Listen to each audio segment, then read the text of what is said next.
सबसे पहले तो हम ये डिस्कस कर लेते हैं कुछ थोड़ी सी चीज़ें आज कॉन्सेप्ट्स वाली देखेंगे कि सेलर्स कितनी तरह के होते हैं इसमें, ठीक है।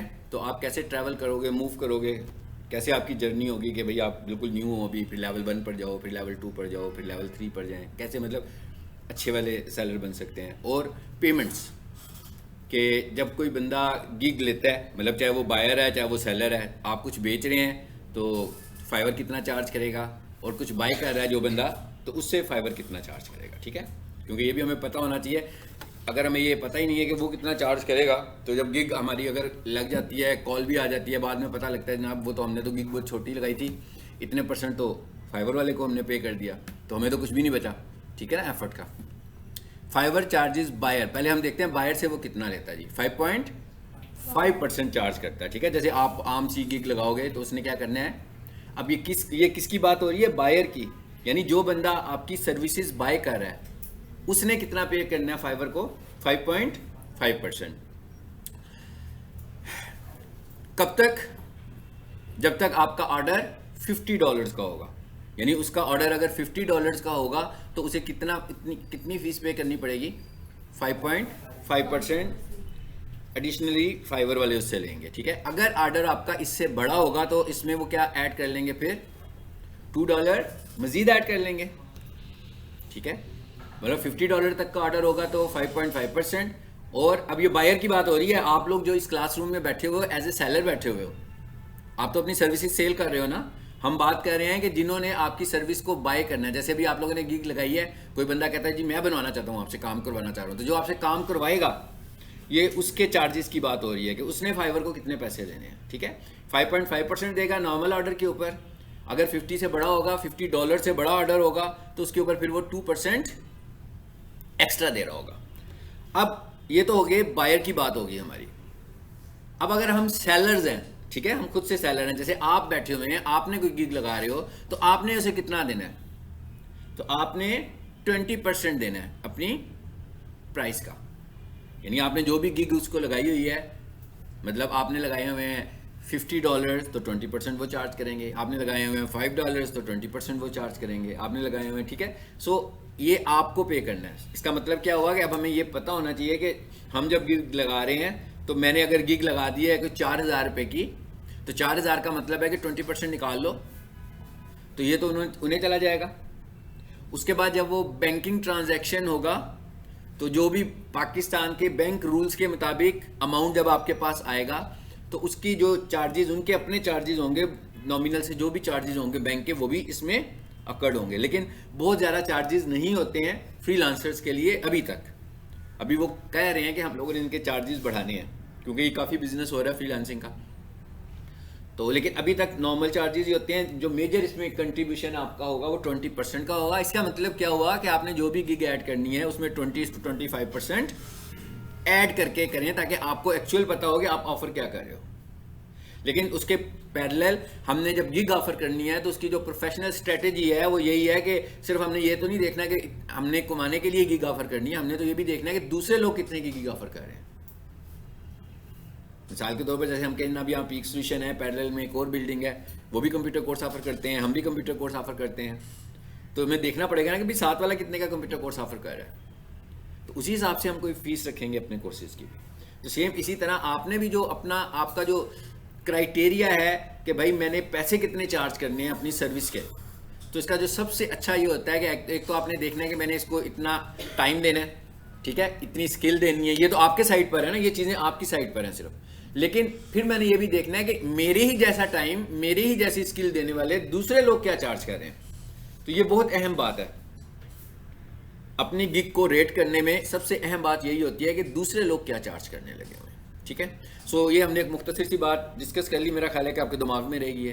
5.5% बायर्स के लिए, 20% आपके लिए, ठीक है ना। आप बायर तो नहीं है, जब आप बायर बने तो आप इसे भी कंसीडर कर सकते हैं। अभी फिलहाल आपके दिन में यही है कि भाई आपने गिग लगानी है, तो अगर आप कह रहे हो जी मैं गिग बनाकर आपको थंबनेल बनाकर दे सकता हूँ, 1 घंटे में थंबनेल बनाकर दे सकता हूँ, और आप उसके 4,000 रुपये चार्ज कर रहे हो, तो आपने इसका 20% माइनस कर लेना है कि भाई ये तो उनको देने हैं हमें, ठीक है। उसके बाद पैसे हमारे पास आएंगे। तो इसका मतलब ये हुआ कि जब आप चार्जेस बता रहे होगे तो आपने इन चीज़ों को माइंड में रख के चार्जेस बताने हैं, ठीक है जी। एक बात खत्म होगी हमारी।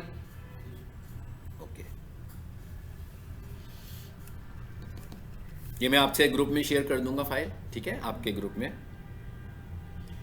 अच्छा, उसके बाद आ जाते हैं जी सेलर्स की टाइप्स, ताकि हमें पता लगे कि हम किस लेवल पर हैं अभी और कैसे हमने इम्प्रूव करना है। इम्प्रूव कैसे करना है? काम लेके करना है, और तो कोई तरीका नहीं है ना इम्प्रूव करने का। अगर हम लोगों के काम कर रहे होंगे, जितने ज़्यादा लोगों के काम करेंगे उतने फीडबैक्स आएंगे, पैसे भी आ रहे हैं, फीडबैक्स भी आ रहे हैं, ठीक है। तो इस तरह आपका लेवल जो है वो बढ़ता जाएगा। इस फाइल की बजाय एक और फाइल है, उसे खोलते हैं जी। अब देखते हैं ना कि मैं जब भी आपको कोई गिग दिखाता हूं तो उस पर सेलर लेवल लिखा होता है कि भाई ये किस लेवल का सेलर है, ठीक है। अब हम देखने लगे हैं कि सेलर लेवल्स क्या होते हैं और कैसे मेजर होते हैं, कि सेलर लेवल्स को हम कैसे मेजर कर सकते हैं। अभी आप बिल्कुल स्टार्टर हैं, ठीक है। स्टार्टर का मतलब है कि न्यू सेलर हैं आप। अभी आपने पहली गिग लगाई है, फिर दूसरी लगाओगे, फिर तीसरी लगाओगे, तो क्या कह रहा है कि भाई आप स्टार्टर हो तो क्या कर सकते हो आप? Create up to 7 active gigs, कि आप क्या कर सकते हैं? 7 गिग्स लगा सकते हो अगर आप न्यू हो। तो इसका मतलब क्या होगा कि आपके पास 7 गिग लगाने की ऑप्शन है। आप अपनी सर्विसेज में से कोई सी भी 7 गिग लगा दें। Number 1, add 2 extra services. इसका क्या मतलब हुआ? कहता है आप इसमें 2 एक्स्ट्रा सर्विसेज ऐड कर सकते हैं पर गिग। हर गिग में हम देख रहे थे ना एक्स्ट्रा सर्विसेज की ऑप्शन आ रही थी, जो मैं कहता कि अभी ना करो, बाद में ऐड कर लेना। तो वो क्या कहता है, उसको आप कैसे चार्ज करोगे? 5, 10, 20 फॉर ईच एक्स्ट्रा। मैंने आपसे कहा था ना कि ये क्योंकि $5 है तो 5 के असूल पर ही काम कर रहा है, ठीक है। तो चाहे $5 ले लें, चाहे 10 ले लें, चाहे 15 ले लें, लेकिन असूल इसका क्या है? $5 का है। मतलब $12 नहीं कर सकते, $11 नहीं कर सकते, $13 नहीं कर सकते, $17 नहीं कर सकते। 2 बातें हो गई। और क्रिएट कस्टम ऑफर, अगर आप अपनी मर्जी से कोई ऑफर देना चाहें तो आप मैक्सिमम कितनी बड़ी ऑफर दे सकते हो जी? $20,000 की ऑफर दे सकते हैं, अपनी सर्विस दे सकते हैं। और withdraw your earning after 14 days, यानी अगर आप कुछ अर्न कर लोगे। ये कौन सा लेवल है? ये आप स्टार्टर हो अभी, यानी आप लेवल 1 की बात भी नहीं कर रहे हम। हाँ, अभी हम किसकी बात कर रहे हैं? न्यू सेलर की। तो आप देखते हैं कि कुछ ऐसे सेलर्स भी हैं जिनके साथ कुछ लिखा हुआ नहीं आ रहा होता। कुछ के साथ लिखा होता है सेलर 1, ठीक है, लेकिन कुछ के साथ कुछ भी नहीं लिखा हुआ। तो इसका मतलब है वो लोग कौन है? वो न्यू सेलर्स हैं, ठीक है। वो जब ये वाला माइलस्टोन अबूर कर लेंगे तो फिर वो अगली कैटेगरीज में जाते जाएंगे। और ये कैसे होगा? ऑर्डर्स की बेस पर होगा। आपको ऑर्डर मिल रहा है, आपके पास डॉलर्स आ रहे हैं, लोग आपको रिव्यूज दे रहे हैं, फीडबैक देने लगे हुए हैं, और रिलायबिलिटी आपकी बढ़ती जा रही है। अब आ जाते हैं जी लेवल 1 पे ऊपर। To reach level 1 status you need to meet the following requirements. कहता है जी अगर आपको लेवल 1 पर जाना है तो आपने इन रिक्वायरमेंट्स को पूरा करना है। नंबर 1, कि आपको 2 महीनों में एक्टिव सेलर के तौर पर नजर आने चाहिए आप, एटलीस्ट 2 महीनों के लिए, यानी कि 60 डेज के लिए। Complete at least 10 orders. कहते हैं अगर आप इस लेवल 1 पर आना चाह रहे हैं, यानी कि आप चाहते हो कि आपको टैग मिल जाए लेवल 1 का, तो कहता है जी आपने क्या करने हैं? अपने 10 ऑर्डर्स पूरे भी करने हैं। गिग आप 10 लगा रहे थे पहले, है ना, तो ऑर्डर्स आने शुरू हो रहे हैं, तो आप गिग लगानी शुरू कर रहे हो ना, आगे बढ़ते जा रहे हैं आप। तो कहता है आपके पास 10 ऑर्डर्स होंगे, 10 ऑर्डर्स होने चाहिए, एंड $400 और मोर। तो कहते हैं आपने जो ऑर्डर्स लिए हुए हैं उनमें से आपने $400 या इससे ज़्यादा कमा लिए, तो आपको ये लेबल मिलेगा। कौन सा लेबल? लेवल 1 का। Maintain 4.7 starting rate, star rate, ठीक है, यानी कि आपको जो लोग रिव्यूज देने लगे हुए हैं, ठीक है, आपका रिव्यू जो है वो कितना होना चाहिए? 4.7 ओवर 60 डेज, यानी 60 दिनों में आपका रिव्यू ये होना चाहिए। ये है लेवल 1 के लिए रिक्वायरमेंट्स की बात कर रहे हैं। उसके बाद क्या कह रहा है जी? Deliver a 90% response rate score over 60 days. अब रिस्पॉन्स रेट स्कोर का क्या मतलब हुआ? कि भाई आपने गिग लगा दी है, अब आपको मैसेज आने शुरू हो चुके हुए हैं, तो अब आप कितना अच्छा उसको रिस्पॉन्स कर रहे हो। तो क्या आपका रिस्पॉन्स रेट भी क्या होना चाहिए? 90% होना चाहिए। एक तो इतने लोगों को रिस्पॉन्स करना है, नंबर 1। नंबर 2, कितना क्विकली रिस्पॉन्स करना है। ये दोनों चीजें रिस्पॉन्स में आएंगी, कि आप सब लोगों को रिस्पॉन्स भी कर रहे हैं और कितना क्विकली रिस्पॉन्स कर रहे हैं, ठीक है, कितना जल्दी उन्हें रिस्पॉन्स करते हैं। उसके बाद क्या है जी? Score on 90% orders completion rate over 16 days. ये भी बहुत अहम बात है कि जी आपने उसे कहा था कि भाई मैं आपको 4 घंटे में काम करके दे दूंगा, लेकिन आप उसका काम ही पकड़ के बैठ गए हैं और काम ही उसका कंप्लीट होने लगा हुआ, ठीक है। सो इसकी वजह से भी आप बैड बुक्स में जाएंगे। तो वो कहता है आपका कंप्लीशन रेट कितना होना चाहिए, 90%। मतलब मैंने किसी को कहा कि भाई मैं आपको 2 दिनों में करके दे दूंगा, तो विद इन 2 डेज मैं उसे करके दे रहा हूँ, फाइन। तो इसका मतलब है मेरा कंप्लीशन रेट 100% हो गया। अगर थोड़ा सा मैंने ऊपर किया तो रेट कम होता जा रहा है मेरा। सो कहता है कि आपका कंप्लीशन टाइम जो आपने खुद से उसको कहा था कि मैं भाई इसको 1 दिन में कर दूंगा, 2 दिन में कर दूंगा, ठीक है, ये इतने घंटों में करके दूंगा आपको, तो वो आपका कितना होना चाहिए, 90% होना चाहिए। Achieve a 90% on time delivery score over 64 days, ठीक है। पहले कह रहा है आपका कंप्लीशन टाइम, क्योंकि हम लोग करेंगे क्या बेसिकली, जब हम किसी का काम कर रहे होते हैं तो हम उसके साथ अटैच होते हैं ना, फिर क्या हम उसे बता रहे होते हैं कि जब आप काम हो गया, वो कहेगा मुझे भेजें जरा, मैं देख लूँ उसको। तो इसका मतलब क्या होगा, कंप्लीशन का तो उसको पता लग जाएगा। एक कंप्लीशन की बात होगी और एक डिलीवरी की बात होगी कि आप उसको डिलीवर करने जा रहे हो। तो जब आप उसका डिलीवर रेट भी आपका वो कहता है कितना होना चाहिए, 90%। Receive no warning over 30 days. ये वार्निंग कहां से आएगी, जब आप वायलेट करेंगे किसी भी चीज को, तो कहते हैं आपका एक भी वार्निंग नहीं आनी चाहिए आपको फाइवर की तरफ से, ठीक है। अगर आपको कोई वार्निंग आ जाएगी, वार्निंग आपको क्लाइंट तो नहीं देगा ना, क्लाइंट वार्निंग तो आपको वो प्लेटफॉर्म देगा जिसको आप यूटिलाइज करने लगे हमें। तो कहता है आपको वार्निंग नहीं कोई आनी चाहिए, यानी आपने कुछ मिसबिहेव नहीं किया हुआ या अपनी कमिटमेंट ब्रेक नहीं कर रहे जो आपने कमिटमेंट की हुई है। अगर आप कमिटमेंट ब्रेक कर रहे होंगे तो वो ये कहेगा कि जनाब आपका तो टाइम खत्म हो चुका है, आप क्यों नहीं भेज रहे काम उसको। You will get to create up to 10 active gigs. जी गिग्स कितनी होनी चाहिए, 10 active gigs. Add 4 extra services, इसमें क्या कह रहा है जी, 4 एक्स्ट्रा सर्विसेज आप इसमें भी ऐड करेंगे। और क्रिएट कस्टम ऑफर्स, इसमें भी आप अपनी ऑफर्स कर सकते हो $20,000 की। सो ऊपर वाली जो बातें थी वो मोस्ट इंपॉर्टेंट थी जो हमने ऊपर देखी है, ठीक है। और withdraw your earning after 14 days. 2 बातें हो गई। पहले क्या थे, आप न्यू सेलर थे, फिर आप किस कैटेगरी में आगे, लेवल 1 पे आ गए, ठीक है। अब हम जा रहे हैं लेवल 2 के ऊपर, कि लेवल 2 का जो सेलर होगा वो कौन होगा जी, be an active seller for at least 120 days. अब बढ़ता जा रहा है ना काम, आपका डेज भी बढ़ रहे हैं, तो वो कहता है 120 दिनों के अंदर अंदर आप एक्टिव होने चाहिए, ठीक है। इनएक्टिव ना हो जाएंगे, मतलब आपने काम किया और फिर एकदम बीच में पॉज ले लिया, आपकी कोई गिग भी नहीं आ रही, आपको कोई ऑर्डर भी नहीं आ रहा, आप एक्टिव ही नहीं है, लोग आपको मैसेज कर रहे हैं, आप उसको जवाब भी नहीं दे रहे, ठीक है, रिव्यूज आ रहे हैं, उनको भी आप फीडबैक नहीं दे रहे हैं। तो कहते हैं आपको एक्टिव होना चाहिए over the 120 days. Complete at least 50 orders all the time.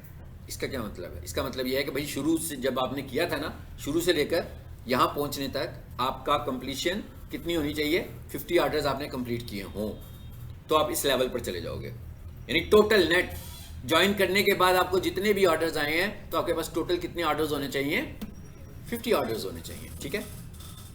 Earn 2000 और मोर, इतने डॉलर आप अर्न कर चुके हो।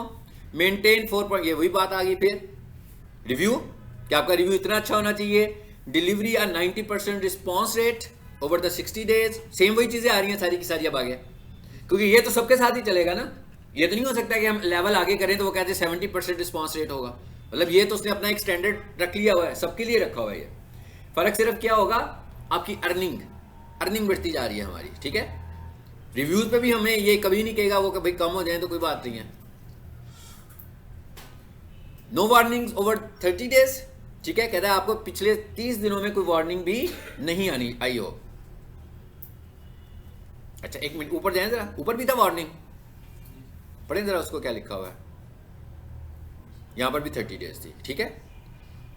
यहां पर हालांकि 120 डेज हैं, तो वो पिछले 30 डेज उसमें कवर हो रहे हैं, हाँ ठीक है ना। मतलब यहां पर हमें ये सपोज करें अगर कि भाई यहां पर तो दिन बहुत ज्यादा है, तो इसका मतलब है लगता है हमें ये कहने लगा हुआ है कि शायद 120 दिनों में नहीं वार्निंग होनी चाहिए। लेकिन इस लेवल तक स्विच करते हुए तो आप पीछे से आए हैं ना, तो पीछे वार्निंग जो चल रही थी आपकी वो 30 डेज की वार्निंग चल रही थी, तो वो 30 डेज की वार्निंग वो हो गई, और जब इस पे स्विच किया तो फिर 30 डेज की वार्निंग। यानी नेट हमें ये फोकस करना है कि हमें वार्निंग ना मिली हो कोई भी, ठीक है। हाँ जी, इसमें क्या आ गया 20 गिग्स, आगे से फिर वही चीजें आ रही हैं, रेट्स वगैरह। और विथड्रॉ योर अर्निंग, कुछ चीजें स्टैंडर्ड हैं, आप देख रहे हैं कुछ चीजें स्टैंडर्ड है ना, आपका सिर्फ लेवल चेंज होता जा रहा है। ये है सबसे अच्छे वाला सेलर, टॉप रेटेड सेलर।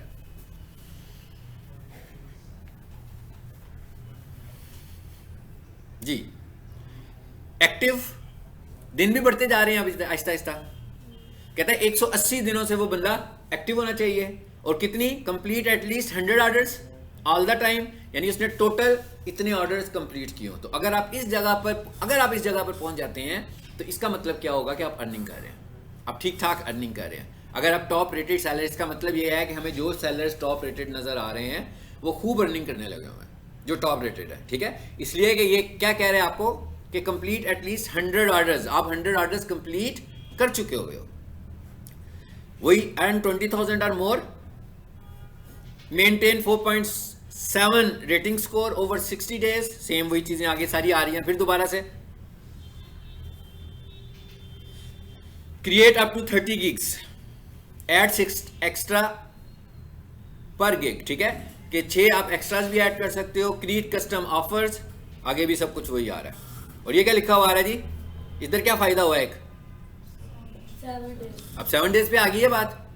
मैं क्या इस लेवल पर आकर आप अपनी अर्निंग को, क्योंकि वो कह रहा है कि अब आप ज्यादा अर्न करना शुरू हो चुके हुए हैं, ठीक है, तो अब आप चाहें तो आप अर्निंग को 7 डेज के बाद भी विड्रॉ करा सकते हो। लेकिन शुरू में वो कह रहा था 14 डेज का कहने लगा हुआ था, लेकिन उसने कहा कि भाई यहाँ पर तो आप बहुत बिजनेस करना शुरू हो गए ना, ठीक है, तो इसका मतलब क्या हुआ कि आपके पैसे आ रहे हैं, तो आप ये ना समझें कि हम आपके पैसे होल्ड करके रखना चाहते हैं किसी वजह से, तो आप चाहें तो हर 7 दिनों के बाद अपनी पेमेंट ले सकते हैं। लेकिन किस लेवल पे जाकर ले सकते हैं, टॉप रेटेड सेलर के ऊपर जाकर ले सकते हैं, ठीक है जी। तो ये हमने कुछ चीज़ें अब ये भी सीख ली हैं, ठीक है, इसे कहते हैं वो आपको सब्ज़ बाग दिखा दिए हैं, ठीक है उन्होंने, ठीक है, कि अब आप अगर एक्स्ट्राऑर्डिनरी एफर्ट्स करते हैं, मेहनत करते हैं, ठीक है, सीरियस होकर करते हैं, तो आप अर्न भी कर सकते हो। और यहाँ पर अर्निंग रुपीज़ में नहीं हो रही है, ठीक है, डॉलर्स में हो रही है, जो पाकिस्तान में रोज़ाना चेंज होता रहता है, रोज़ाना बढ़ता रहता है, तो आपके पास भी पैसे डॉलर्स में ही आ रहे हैं। तो आपको कितना, 44 लाख रुपया, चलो वेरी गुड, आप तो सही ख्वाब देख रहे हो गुड। अच्छा, और गिग्स कितनी, गिग भी कोई लगाई है कि नहीं?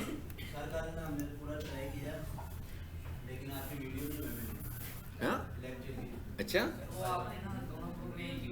नहीं वो मैंने फिर एक आपकी नहीं थी, वो मैंने देख लिया था उसको, फिर मैंने रिप्लेस कर दिया था। मेरा ख्याल कल किया है या परसों रात को किया। ओके, देखें ज़रा, इस पे देख लेते हैं, नेट चल रहा है ना यहाँ पे। हाँ, वो यहीं से जो है ना बेसिकली दोनों एक ही वीडियो चली गई थी। हाँ, नाम चेंज था, बिल्कुल ऐसे ही है।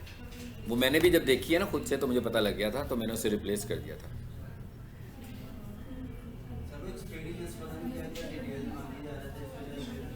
देते जाए ना, आप देते जाए, ठीक है, एक्सपीरियंस बताएं, कोई बात नहीं है, कुछ अपना बहुत एक्स्ट्राऑर्डिनरी बेशक ना बताएं, कुछ ना कुछ एक्सपीरियंस बताते जाएं। और आपने प्रोफाइल जरूर अपनी देखें, और आपको ऑर्डर्स मिलने का एक क्राइटेरिया ये भी है कि आपकी प्रोफाइल कितनी अच्छी और कंप्लीट बनी हुई है।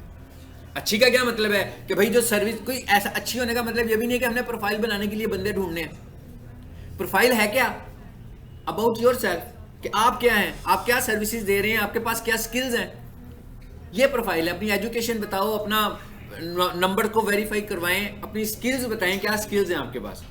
मतलब प्रोफाइल का मतलब क्या है कि वो जो इन्फॉर्मेशन आपसे मांग रहा है ना, अकाउंट बनाते हुए आपने सारी इन्फॉर्मेशन उसको देनी है, अपने डॉक्यूमेंट्स अपने पास रख के। और जब आपने अपनी प्रोफाइल बनानी है, तो उसमें जब कोई बंदा आपकी गिग देखे और गिग के दौरान वो आपकी प्रोफाइल पर आए, तो उसे आपका एक्सपीरियंस भी रिफ्लेक्ट हो रहा हो, उसमें पोर्टफोलियो भी आपका अच्छा बना होना चाहिए। और मैंने आपसे कहा था ना 2 तरह से, एक मैंने आपसे शेयर भी किया था पोर्टफोलियो डॉक्यूमेंट की सूरत में, ग्रुप में किया हुआ शेयर, नजीब एंड सन्स का, एक कहा था कि ये पावर पॉइंट में आप लोग बना लो, हाँ, तो उसको भी आप बना लें। उसमें क्या हो सकता है कि कोई अपने फ्रेंड्स को क्लाइंट्स के तौर पर शो कर लें, अपने नेबर्स को, अपने अंकल को, ठीक है, कोई भी कुछ कर रहा होता है, आप बता सकते हैं कि भाई मैं इनका काम कर रहा हूँ। और ऐसे नहीं है कि मुफ्त, उनका कर भी दो ना यार, थोड़ा सा आप ही को फायदा होगा ना, किसी का काम करेंगे। ये बहुत अहम बात है फ्रीलांसिंग के लिए। फ्रीलांसिंग का मतलब है कि आप स्किल्ड हैं। फ्रीलांसिंग का मतलब ये नहीं है कि आप सर्टिफाइड हैं, ठीक है, मतलब आप ग्राफिक डिजाइनिंग का डिप्लोमा करते हैं कॉलेज से, आपको सर्टिफिकेट मिल जाता है, इसका मतलब है आप सर्टिफाइड हैं। इसका मतलब कहीं से भी ले लें, कहीं पर भी ये मतलब नहीं होगा कि आप स्किलफुल हैं। क्या ख्याल है, होगा कहीं मतलब ये? कहीं भी नहीं होगा कि आप स्किलफुल हैं। स्किलफुल कब हैं आप? जब आप अपना कोई पोर्टफोलियो बनाएं और किसी को बता सकें कि भाई ये मेरे पास 10 क्लाइंट्स हैं, इनका मैं काम कर चुका हूं, और ये जो 2 क्लाइंट्स हैं इनका मैं अभी आजकल करने लगा हूं। अगर मेरा काम देखना है तो इस पेज पर जाकर देख सकते हो, इस इंस्टाग्राम पे जाकर, मैं डिज़ाइनर की बात कर रहा हूँ फिलहाल, इस इंस्टाग्राम पे जाकर देख लो, ये वेबसाइट के ऊपर इमेजेस देखो, ये मैंने लगाए हुए हैं, ठीक है। ये लिंक्डइन पेज देखें, ये मैंने लगाए हुए हैं, ठीक है। इवन प्रोफाइल्स बनाने का भी काम है ऑनलाइन, आपको ये भी काम आ सकता है कि भाई फेसबुक की प्रोफाइल, लिंक्डइन की प्रोफाइल्स, ठीक है, हमारे पास बहुत सारी प्रोफाइल्स हैं, हमें बनवानी है, आप बना कर दें। मतलब हर टास्क जो है उसका काम है, हर टास्क। मतलब आप अपना फेसबुक अकाउंट बनाते हो तो प्रोफाइल तो बनाते हो ना, अपना यूजर नेम लिखते हो, अपना मोबाइल नंबर लिखते हो, अबाउट योर सेल्फ लिखते हो, ठीक है। इसी तरह अगर किसी का पेज बना हुआ है तो वो भाई ब्रांड है कोई अगर, तो वो कंपनी के मुतालिक लिखेंगे। तो ये क्या है, ये प्रोफाइल बन रही है ना उसकी। और ये जो हम कहते हैं ना सोशल मीडिया ऑप्टिमाइज हुआ है, आप देखते हैं अक्सर फेसबुक पेजेस भी गूगल पे नजर आते हैं। बेसिकली वो क्यों आ रहे होते हैं, वो ऑप्टिमाइज हुए होते हैं पेजेस। और ऑप्टिमाइज क्या है, उनकी कोई अलहदा से एसईओ नहीं है, उनकी एसईओ के लिए कोई टेक्निक नहीं है। आपका जो पेज है, बेसिकली पेज, एक तो आपने पेज को कंप्लीटली एंटर किया हुआ है, यानी एंटर करने का क्या मतलब है कि उसने आपसे जो इंफॉर्मेशन मांगी है आपने उसे प्रोवाइड की है, लेकिन इंफॉर्मेशन प्रोवाइड करते हुए आपने कीवर्ड्स को इस्तेमाल किया, यानी आपकी जो टर्म है उसको आपने अपनी प्रोफाइल में लिखा हुआ है। मतलब मैं ये कहता हूं कि मैं डिजिटल मार्केटिंग की सर्विसेज और एजुकेशन ट्रेनिंग देता हूं, तो मैं अगर प्रोफाइल बनाऊंगा तो मैंने जब प्रोफाइल पैराग्राफ एक लिखा होगा 700 कैरेक्टर्स का, तो मैं उसके अंदर ये 2 कीवर्ड्स का इस्तेमाल करूंगा। उसके बाद जब मैं पोस्ट लगाऊंगा तो उसकी जो डिस्क्रिप्शन होगी उसमें इन कीवर्ड्स का इस्तेमाल करूंगा, और कुछ 2-4 हैशटैग का मतलब भी ये नहीं है कि रश लगा दें उधर, हाँ, ऐसे लगे जैसे वो बंदा के घर सामान शिफ्ट हो रहा होता है ना, तो सारा सामान एक जगह पे इकट्ठा करके रखा होता है। तो कई लोगों के फेसबुक पेजेस होते हैं उसके ऊपर बिल्कुल ऐसे ही हैशटैग्स लगे होते हैं।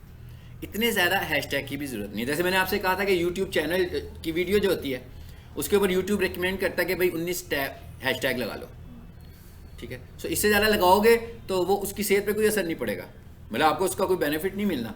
सो आपने कोशिश करनी है कि 19 हैशटैग, 19 भी बहुत ज़्यादा होते हैं, 19 हैशटैग के अंदर अपनी मैसेज दे दें। इसी तरह अगर आप फेसबुक पेज की बात कर रहे हैं और आप वहाँ पर कोई अपनी पोस्ट लगाते हैं तो 5-6 हैशटैग्स फाइन, ठीक है। आप इनको चेंज करते रहें। अगर आपको लगता है कि नहीं मेरे तो 10 थे तो आप एक और पोस्ट लगाएं, उसमें दूसरे वाले लगा दें, और रेलिवेंट टू योर पोस्ट, आपकी पोस्ट के मुतालिक लगाएं। आप जो इमेज लगा रहे हैं वो वेल ऑप्टिमाइज्ड इमेज होना चाहिए। ये मैं आपको बता रहा हूं कि क्या है ऑप्टिमाइजेशन, क्या है, यानी पेजेस सोशल मीडिया की ऑप्टिमाइजेशन क्या है, कि आपके इमेजेस वेल ऑप्टिमाइज्ड होने चाहिए, बड़े साइज के नहीं होने चाहिए। आप जिस कीवर्ड की बेस पर चल रहे हो आपका कीवर्ड भी उसमें नजर आना चाहिए, बहुत ज्यादा टेक्स्ट इमेज में नजर ना आए। इमेज का मतलब क्या है कि तस्वीर है, ये इमेज कहना तो हम यही चाह रहे हैं ना कि ये एक इमेज है।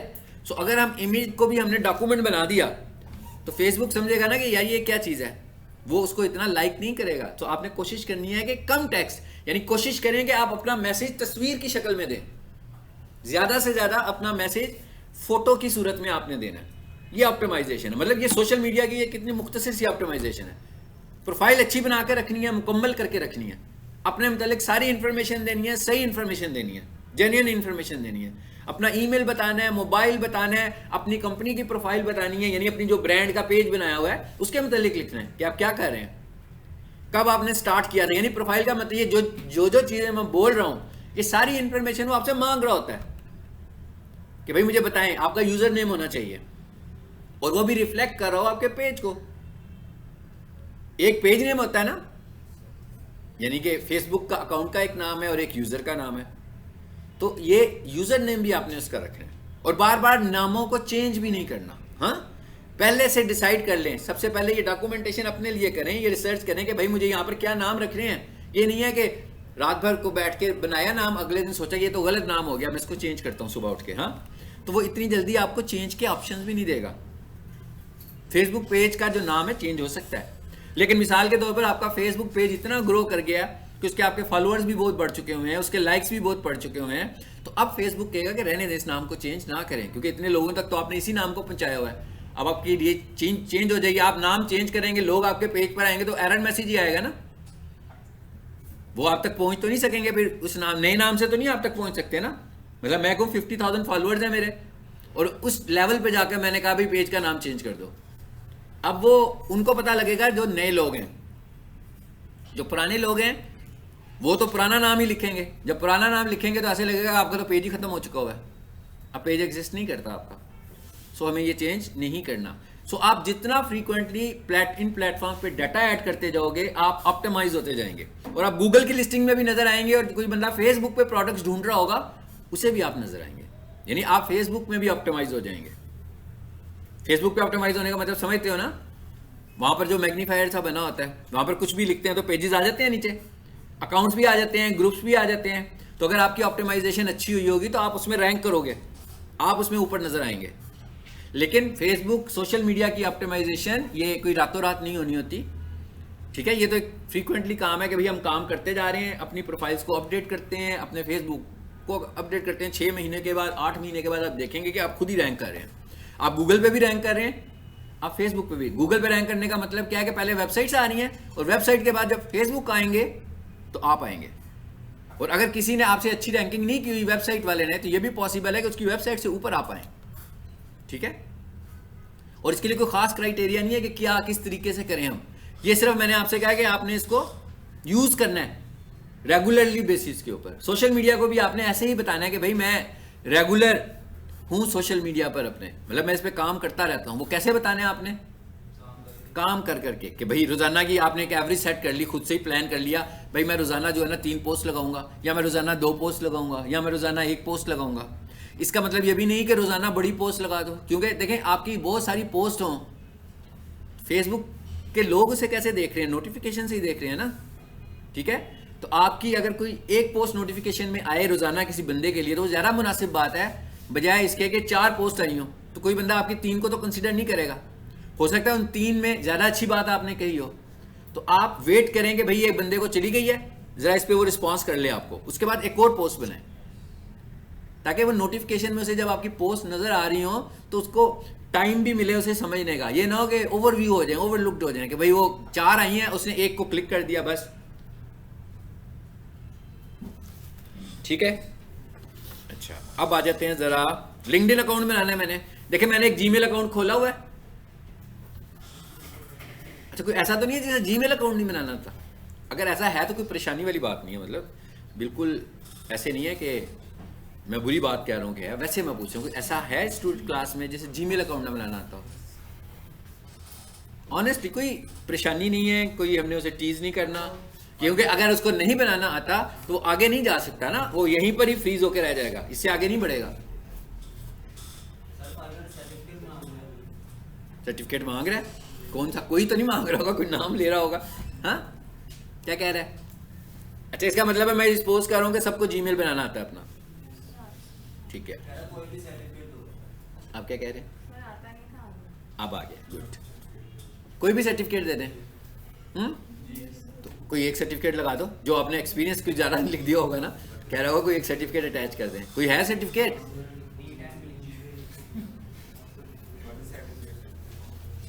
कोई से भी सर्टिफिकेट अपलोड कर दो, ठीक है, कोई सा भी कर दो। मिसाल के तौर पर मैं कहता हूँ मैंने ना माइक्रोसॉफ्ट वालों से एक सर्टिफिकेशन की हुई है नेटवर्किंग की, ठीक है, MCSC की। तो मुझे अगर वो कहेगा ना कि कोई भाई कोर्स, अब सर्टिफिकेट का मतलब ये भी नहीं है कि इधर उधर से पकड़ के कोई सर्टिफिकेट लगाएंगे, किसी वैलिड जगह का सर्टिफिकेट मांगते हैं वो। हाँ, तो मैं वो माइक्रोसॉफ्ट का जब सर्टिफिकेट लगाऊंगा तो वो मेरे सर्टिफिकेट को फॉरवर्ड करेंगे आगे से माइक्रोसॉफ्ट वालों को, वो उसे कहेंगे कि जी इसको वैलिडेट करें। फिर मुझे कहेंगे कि भैया अब आप कुछ दिन इंतजार करें, हमने आपके सर्टिफिकेट को आगे ऑफर भेजा हुआ है। उसके बाद जैसे ही वो वेरीफाई हो जाएगा तो वो आपके उस सर्टिफिकेट को लिस्ट कर देंगे कि भाई इन्होंने ये सर्टिफिकेशन की हुई है। समझ आई बात की? तो इस तरह का कोई सर्टिफिकेट होना चाहिए। नहीं, एरर तो नहीं ना आ रहा, बंद तो नहीं कर रहा काम करना, बस ठीक है, रहने दो, फिर ना लगाओ जी। अब मैं क्या बनाने जा रहा हूँ? लिंक्डइन का अकाउंट।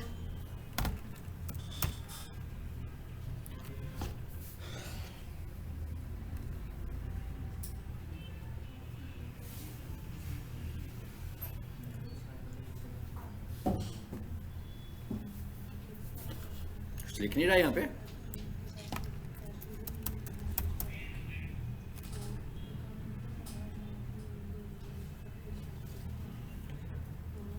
इधर लिख लेते हैं, उसको वो जगह पसंद नहीं आ रही है।